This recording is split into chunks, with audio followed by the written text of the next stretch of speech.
Jack Morrison wiped the sweat from his forehead and looked at the broken ventilation unit in front of him. The metal was old and twisted, and sparks came out every few minutes. He had been fixing things on the ship Aurora's Dawn for 3 years now, but this job was harder than most. The ship was big and important. It carried diplomats and important people to meetings with aliens from other worlds. Jack was just a repairman, but he liked his job. He got to see the stars through the windows, and most days were quiet and peaceful. Today was different. The ship was full of nervous energy. Everyone was talking about the big peace meeting on Kepler Station. Humans and aliens would sit together and try to make agreements. Jack did not understand all the politics, but he knew it was important.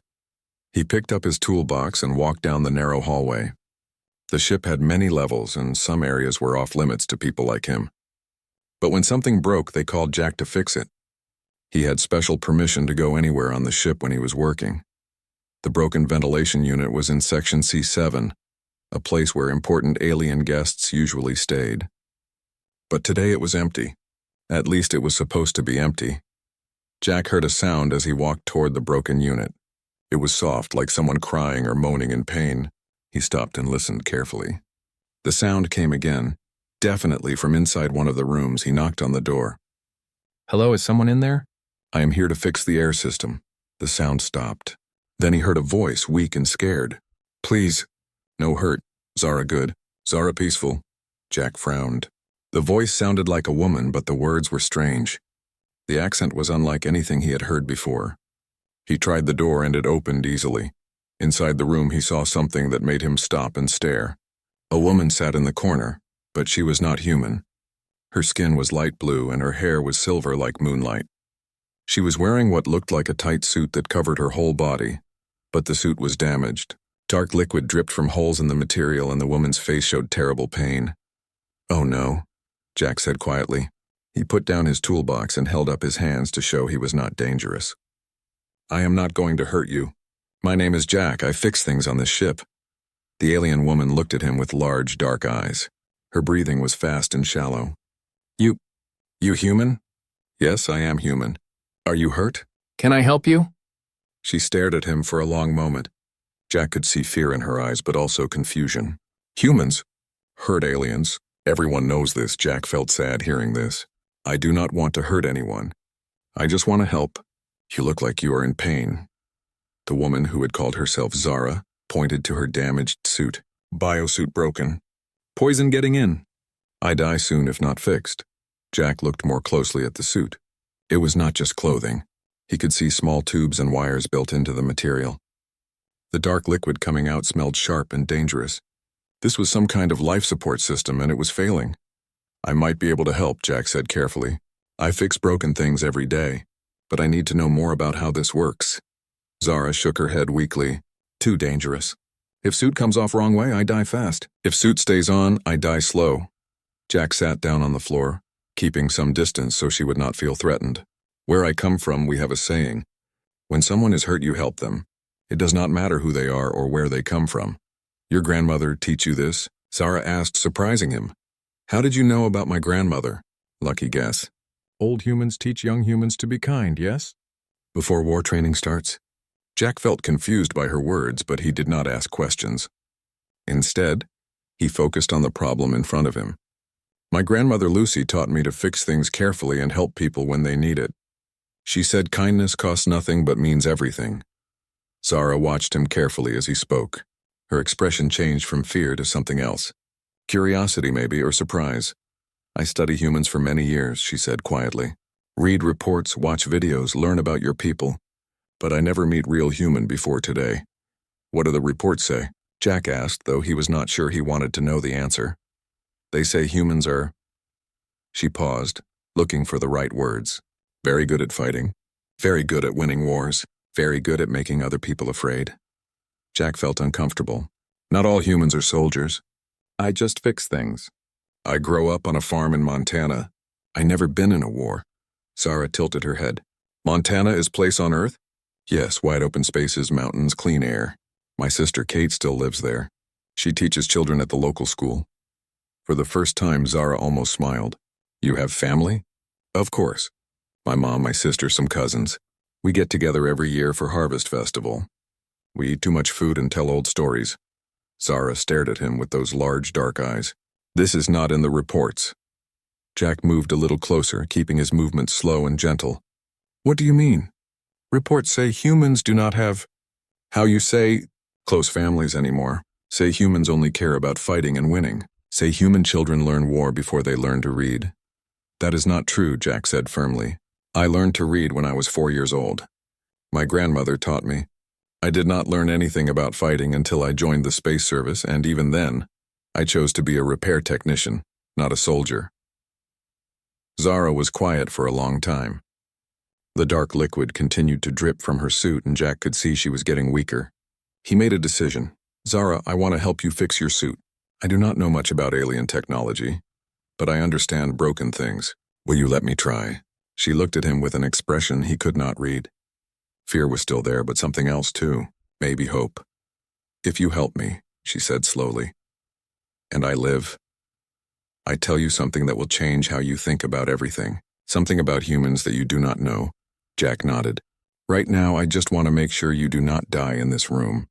We can talk about other things later. Zara closed her eyes for a moment, then opened them and looked directly at him. Okay, Jack from Montana. Help me remove this suit, but be very careful. One wrong move and we both might die. Jack picked up his toolbox and moved closer. As he began to examine the damaged biosuit, he wondered what Zara meant about telling him something that would change everything. But right now, all that mattered was saving her life. He had no idea that this simple act of kindness would soon shatter everything he believed about humanity's place in the galaxy. Jack opened his toolbox and pulled out a small scanner that could detect electrical currents. He had used it many times to find problems in the ship's systems. Now he hoped it might help him understand Zara's biosuit. This device shows me electrical patterns, he explained, holding up the scanner.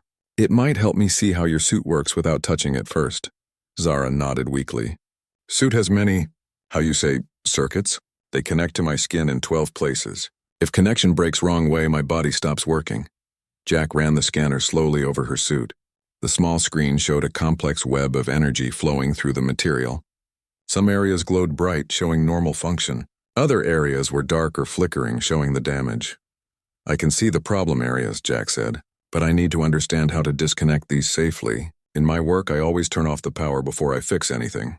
Cannot turn off, Zara said, her voice getting weaker. Suit keeps my blood clean and helps me breathe your air. Turn off means I die in minutes. Jack frowned, thinking hard. This was like trying to fix a machine while it was still running. Very dangerous, but sometimes necessary. On my grandmother's farm, we had an old water pump, he said, continuing to scan the suit. Sometimes it would break while we needed it to keep working.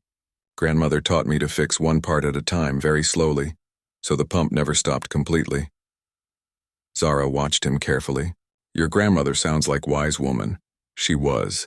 She said patience and gentle hands could fix almost anything. Jack found what looked like a control panel built into the suit near Zara's shoulder. Is this how you control the suit? Yes, but I cannot reach it now. Too weak. Jack could see that some of the controls were broken, but others still worked. If I help you press the right buttons, can you put the suit into emergency mode? Something that might let me remove parts of it safely. Zara's eyes widened. You would trust me to tell you which buttons? I could make suit explode, kill us both. Why would you do that? Jack asked simply. You want to live, and I want to help you live. We both want the same thing. For a moment, Zara just stared at him.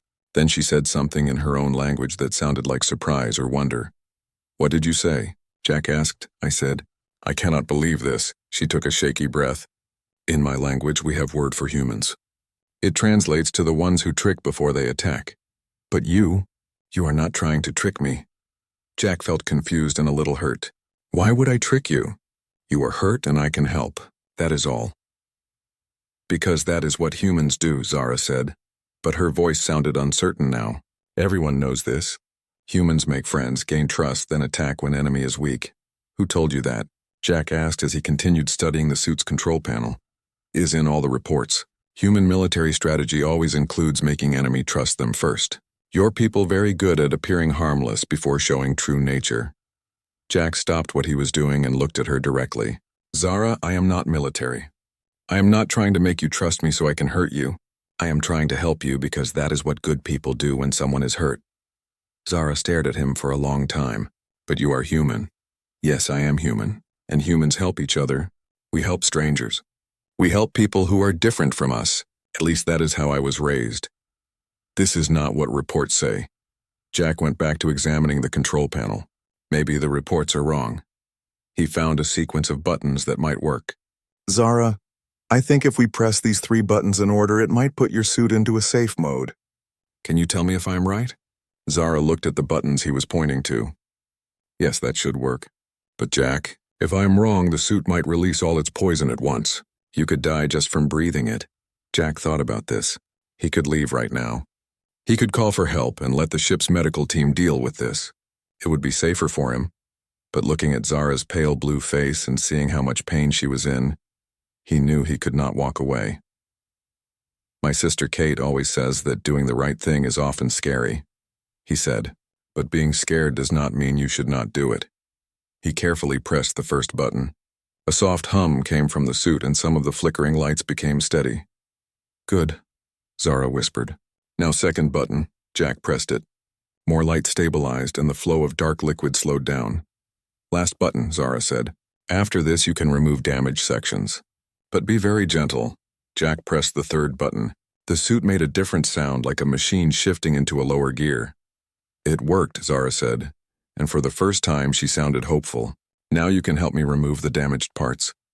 Jack began the delicate work of disconnecting the broken sections of the biosuit. As he worked, he talked to keep both of them calm. My grandmother had a garden, he said, carefully removing a damaged piece near Zara's arm. She grew vegetables and flowers. She taught me that living things need care and patience. You cannot rush them. Tell me more about your family, Zara said. It helps me stay calm. Well, my sister Kate is a teacher. She loves children and always has funny stories about things they say. She is very smart, much smarter than me. Jack moved to another damaged section. My mother works at the local hospital. She helps people get better when they are sick. Hospital is place for healing? Yes. When people are hurt or sick, they go there, and people like my mother take care of them until they are well again. Zara was quiet for a moment. Your mother heals strangers? Of course. That is her job. She helps anyone who needs it, even people she does not know, even people who might be dangerous. Jack paused in his work. Zara, why do you ask such strange questions? Of course she helps strangers. That is what doctors and nurses do. Because, Zara said quietly, this is not what we are told about humans. We are told humans only help their own kind. We are told humans see all other species as enemies or tools to be used. Jack carefully removed another piece of the damaged suit. The poison smell was getting weaker and Zara seemed to be breathing easier. Well, whoever told you that was wrong, Jack said. Humans help each other all the time. We help strangers. We help people from other countries. We even help animals when they are hurt. Animals? Sure. My grandmother once spent 3 days taking care of a wild bird with a broken wing. She fed it and kept it safe until it could fly again. Zara stared at him with an expression of complete amazement. She helped creature that could not help her back. No benefit to herself? The benefit was seeing the bird fly away healthy, Jack said simply. That made her happy. As Jack continued removing damaged pieces of the biosuit, he noticed that Zara kept watching his hands and face with that same amazed expression. It was like she had never seen anything like this before. Jack, she said finally, I need to tell you something important. Something about why I am here, hiding in this room. Okay, Jack said, focusing on a particularly tricky connection. But let me finish this first. I want to make sure you are safe, you see, Zara said almost to herself. Even now you think of my safety first. This is not possible. Jack looked up at her. What do you mean, not possible? Zara met his eyes and he saw something in her expression that made him nervous. I mean, she said slowly, according to everything my people know about humans, you should not exist. Jack finished removing the last damaged piece of Zara's biosuit and sat back on his heels. The immediate danger was over. The dark liquid had stopped flowing and Zara's breathing was much better. Her blue skin looked less pale and her eyes were clearer. How do you feel? Jack asked. Much better, Zara said, sitting up straighter. You saved my life, Jack from Montana. Jack smiled and started putting his tools back in the box.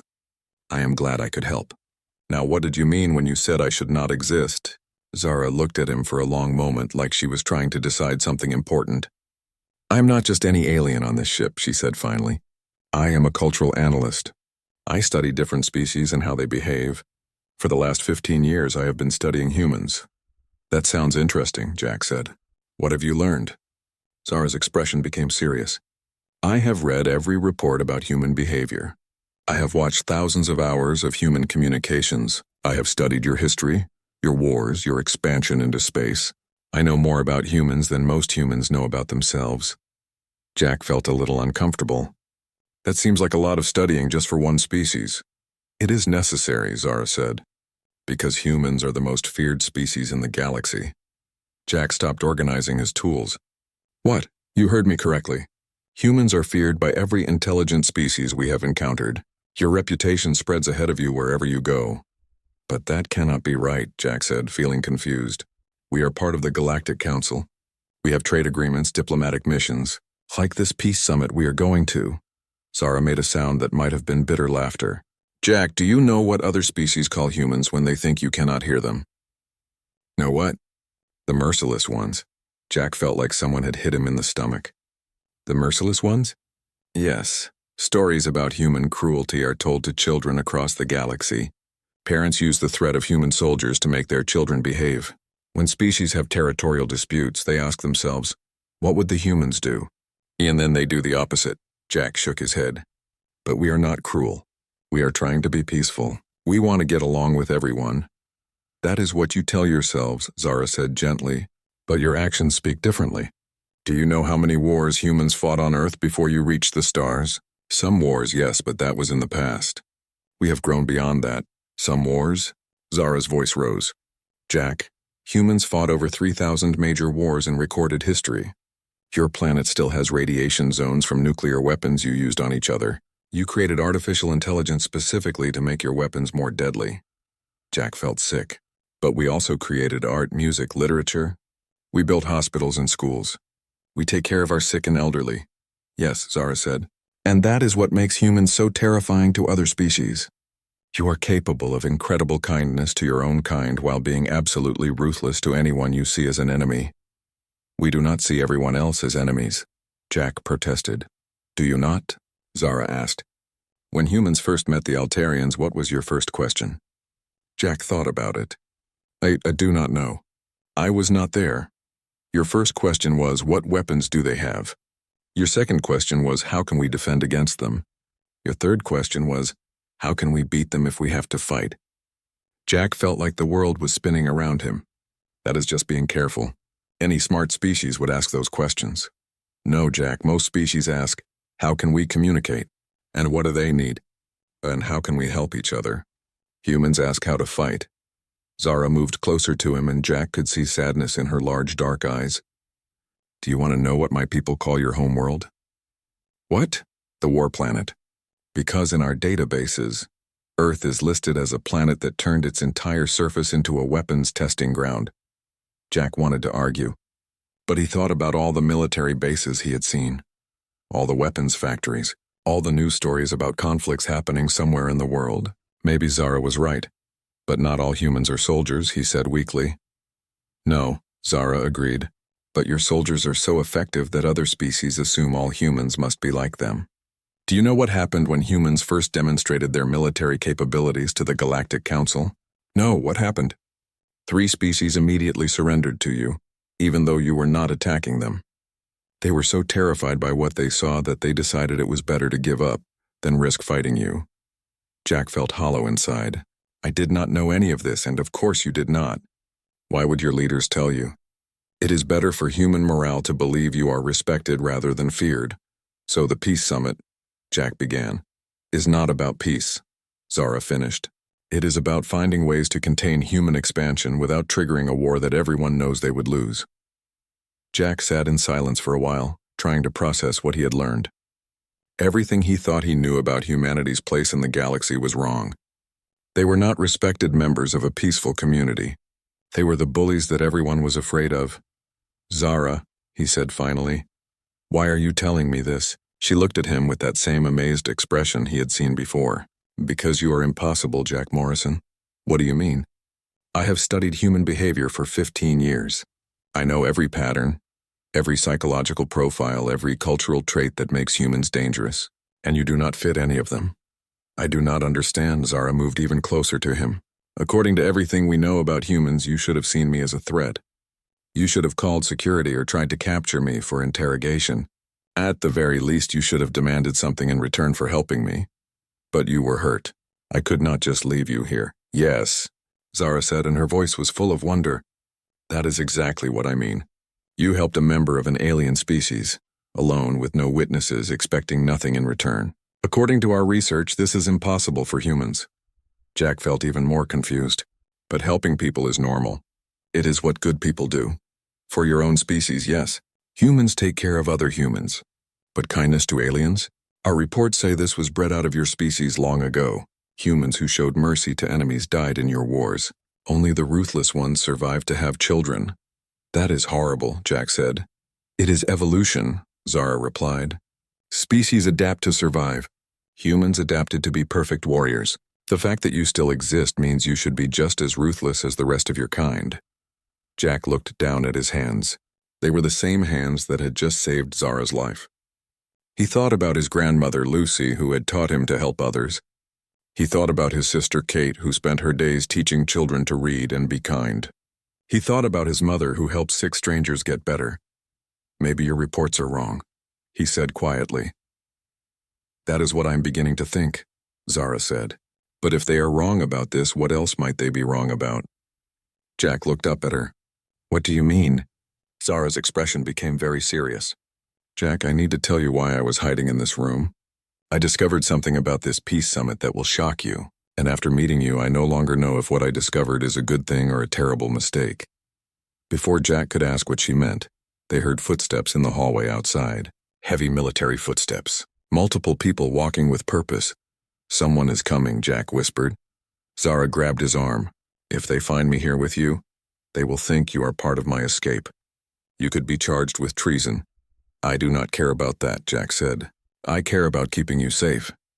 Zara stared at him with those large dark eyes, and Jack saw something in them that looked like tears. There, she whispered. You just did it again. You put my safety before your own. This is impossible, Jack Morrison. According to everything we know about humans, you should not exist. The footsteps were getting closer. But I do exist, Jack said simply, and right now we need to figure out how to keep both of us safe. The footsteps stopped right outside the door. Jack could hear voices talking in low, serious tones. He recognized one of them as Commander Phillips, the ship's security chief. According to the sensors, someone was in this section about an hour ago, Phillips was saying. We need to check every room. Jack looked at Zara with panic in his eyes. If they found her here, both of them would be in serious trouble. But Zara surprised him by standing up slowly and walking toward the door. What are you doing? Jack whispered. Saving you, she whispered back. You helped me, now I help you. Before Jack could stop her, Zara opened the door. Commander Phillips and two other security officers looked surprised to see her. I am Zara of the Valasian delegation, she said in a clear, strong voice. I apologize for being in a restricted area.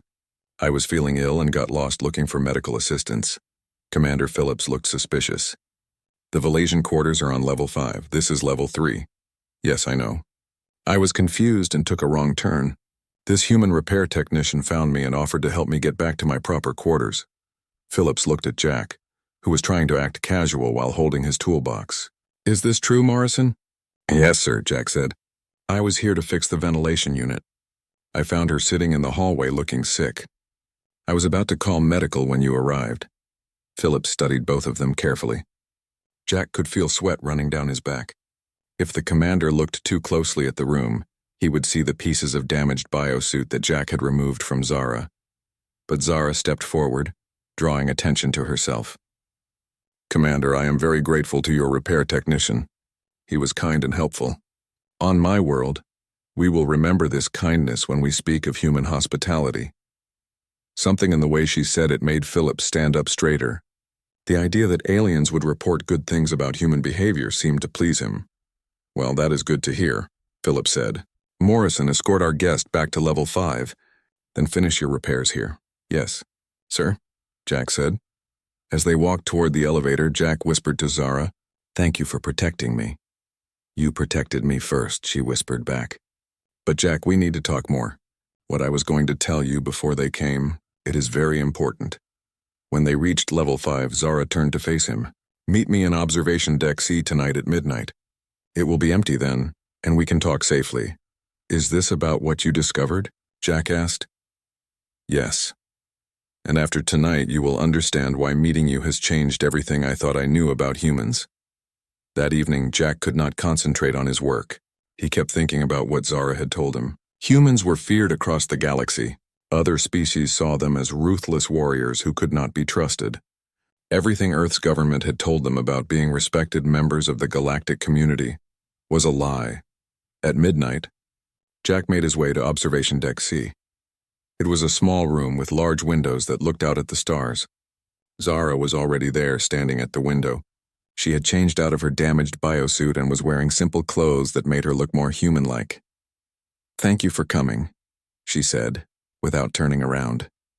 Zara, you said you discovered something about the Peace Summit. What is it? She turned to face him, and Jack could see sadness and fear in her expression. The Peace Summit is not what your people think it is, Jack. It is not about making agreements for trade and cooperation. Then what is it about? It is about deciding what to do with humanity before you become too dangerous to control. Jack felt cold. What do you mean? Zara walked to a chair and sat down heavily. There are 12 major species in the Galactic Council. For the past 5 years, they have been meeting in secret to discuss the human problem. Human problem? Your species is expanding too fast and becoming too powerful. Your military technology advances faster than anyone expected. Your population is growing and you are building new colonies every year. The other species are afraid of what will happen when humans become strong enough to challenge the rest of the galaxy. Jack sat down across from her. So what are they planning to do? There are 3 options being discussed, Zara said quietly. Option 1 is economic containment. They would limit human trade and access to resources, trying to slow your growth. That does not sound so bad. Option 2 is military containment. They would station fleets near human space and threaten to attack if humans expand beyond certain boundaries. Jack's stomach twisted. And option 3? Zara was quiet for a long moment. Option 3 is preemptive elimination. You mean, they would attack human space before humans become strong enough to fight back? Destroy your military bases, your colonies, maybe even Earth itself. Jack felt like he could not breathe. That would be genocide. Yes, Zara said sadly. But many species believe it would be necessary to save the rest of the galaxy from human conquest. But we do not want to conquer anyone, Jack protested. We just want to explore and learn and make friends. That is what you believe, Zara said. But your actions tell a different story. When humans encounter a new world, the first thing you do is scan it for resources and strategic value. When you meet a new species, you immediately assess their military capabilities. When you build colonies, you always include heavy defenses and weapons platforms. Jack thought about this, but that is just being prepared. Any smart species would do the same thing. No, Jack, most species build research stations and cultural centers. They focus on art, science, and philosophy. Only humans automatically assume they will need to fight. So the Peace Summit is where the 12 species will vote on which option to choose. My delegation was sent to gather final intelligence on human intentions and capabilities. Jack looked out at the stars, thinking about all the human colonies out there, millions of people who had no idea that other species were planning to destroy them. Which option is your species supporting? He asked. Zara looked down at her hands. Until today, we supported option 3.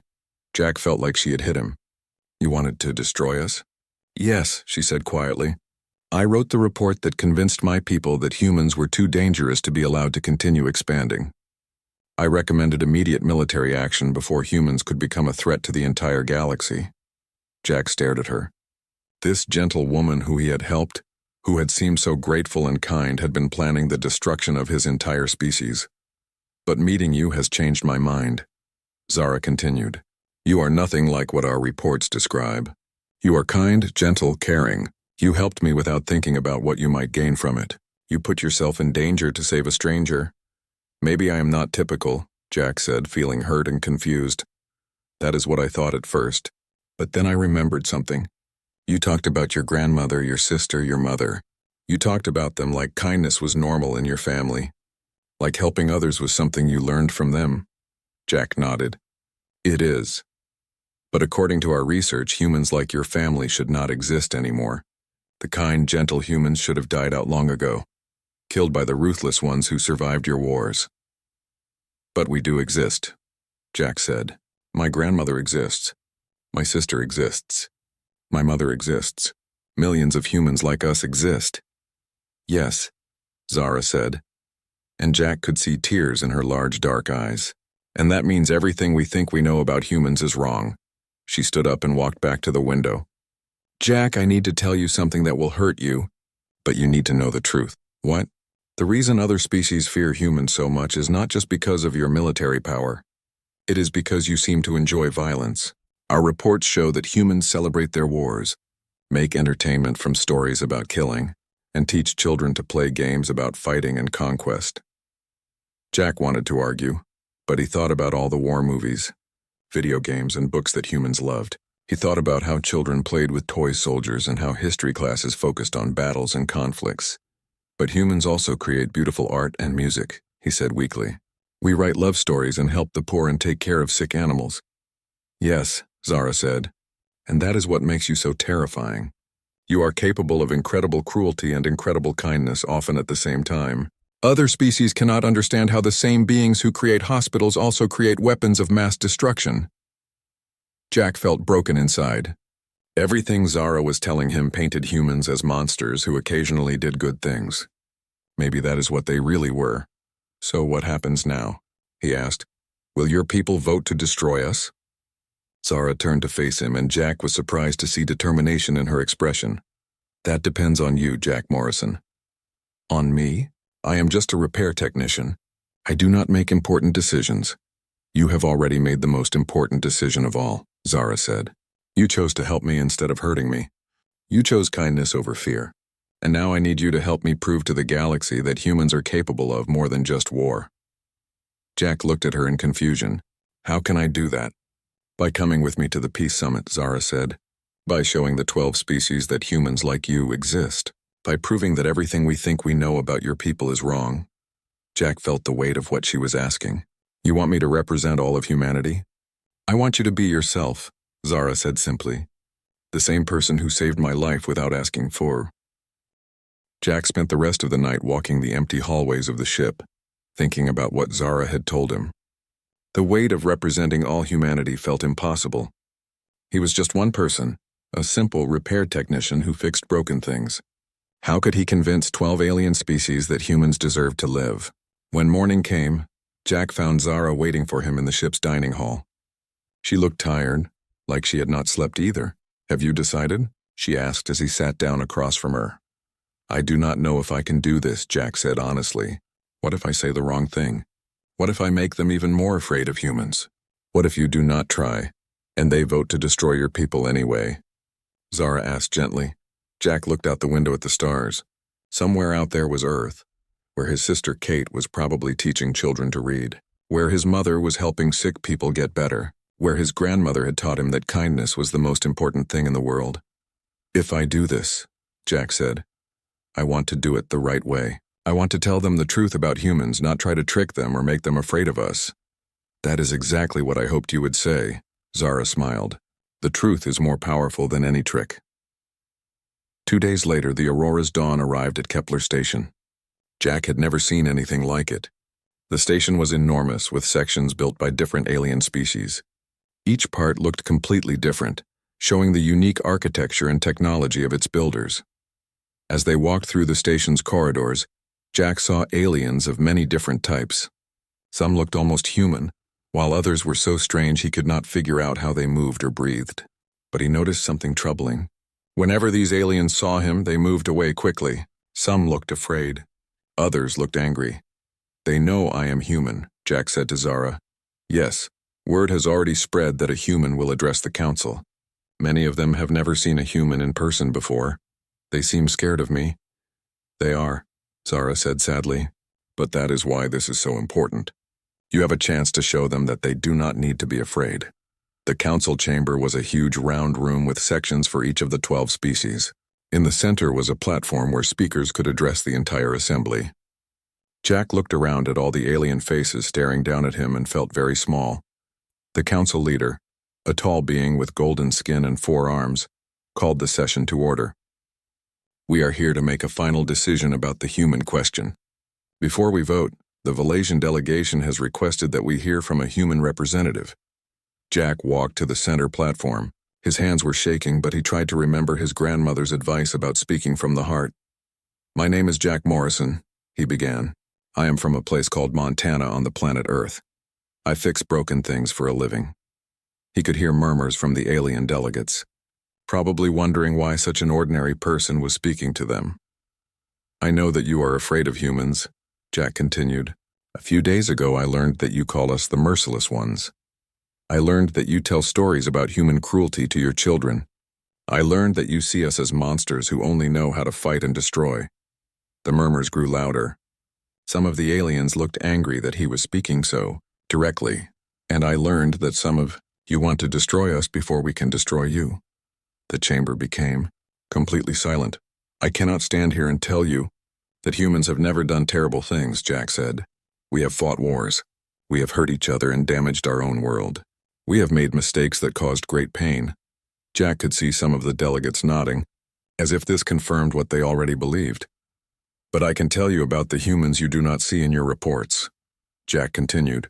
I can tell you about my grandmother Lucy, who taught me that kindness costs nothing but means everything. She once spent 3 days caring for a wild bird with a broken wing, even though it could never help her in return. Jack looked around the chamber, making eye contact with as many aliens as he could. I can tell you about my sister Kate, who teaches children to read and be kind to others. She has never held a weapon in her life, but she fights ignorance and hatred every day by showing children how to think and care for each other. Some of the delegates seemed interested now, leaning forward to listen.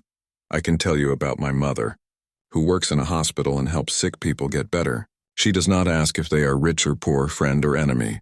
She just helps them because that is what healers do. Jack paused, thinking about what else he wanted to say. A few days ago I found an injured alien woman hiding on our ship. She was dying and her life support suit was broken. I had never met an alien before. I did not know who she was or why she was there. But she was hurt and I knew how to help her, so I did. Jack looked at Zara, who was sitting with the Valasian delegation. She nodded encouragingly. That woman was Zara, who sits with the Valasian delegation today. She told me that according to your research I should not exist. She said that humans who show kindness to aliens were supposed to have died out long ago, but I am here, and so are millions of other humans like me. Jack took a deep breath. This was the most important part. You are afraid that humans will conquer the galaxy if you do not stop us. But what if you are wrong about what humans want? What if we do not want to conquer anyone? What if we just want to explore and learn and make friends? What evidence do you have of this? Called out one of the delegates, a being that looked like a giant insect. The evidence is standing right here in front of you, Jack said. I am a human, and I am not trying to conquer you. I am trying to save both our species from a war that nobody wants. One human does not prove anything about all humans, another delegate said. You are right, Jack agreed. But I am not the only one. There are teachers like my sister, healers like my mother, and gentle people like my grandmother all across human space. We build schools and hospitals, not just weapons factories. We create art and music and stories about love and hope, not just war and conquest.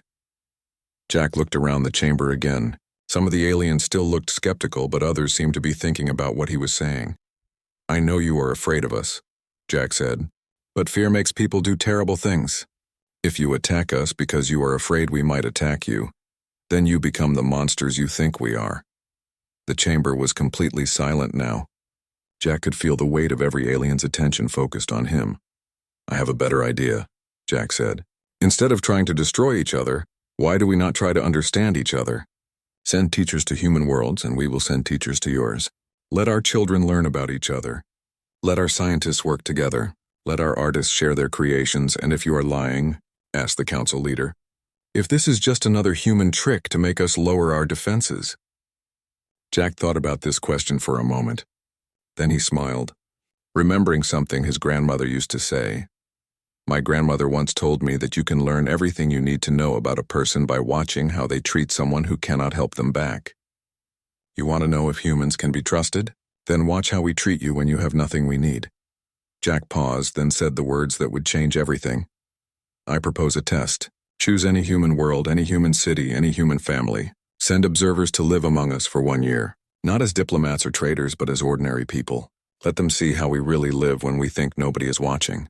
If they report back that we are the monsters you think we are, then do what you think you must do. The chamber erupted in discussion. Aliens were talking excitedly in their own languages, debating Jack's proposal. But if they report back that we are people who are capable of kindness, who care for our families and help our neighbors and love our children, Jack continued, then give us a chance to prove we can be friends instead of enemies. Jack looked at Zara one more time. She was smiling and he could see tears in her large dark eyes. That is all I ask, Jack said. Give us a chance to show you who we really are, and maybe instead of fearing each other, we can learn from each other. As Jack walked back to his seat, the chamber continued buzzing with excited discussion. The council leader called for a recess so the delegates could discuss Jack's proposal with their governments. Zara met Jack outside the chamber. You did it, she said, hugging him. You gave them hope instead of fear. Do you think it will work? Jack asked. I do not know, Zara said honestly. But you have given them something to think about besides how to destroy each other. That is more than anyone has accomplished in years. 3 hours later, the council reconvened. The council leaders stood up to announce their decision. After much discussion, the council has voted to accept the human proposal. We will send observers to live among humans for 1 year. Based on their reports, we will decide whether to pursue friendship or other options. Jack felt relief wash over him. It was not a complete victory, but it was a chance for humans to prove they were more than just warriors. A chance for 2 different kinds of people to understand each other instead of destroying each other. As the session ended, aliens from different species approached Jack. Some still looked suspicious, but others seemed curious about this human who spoke of kindness and offered trust instead of threats. Thank you, Zara said as they walked.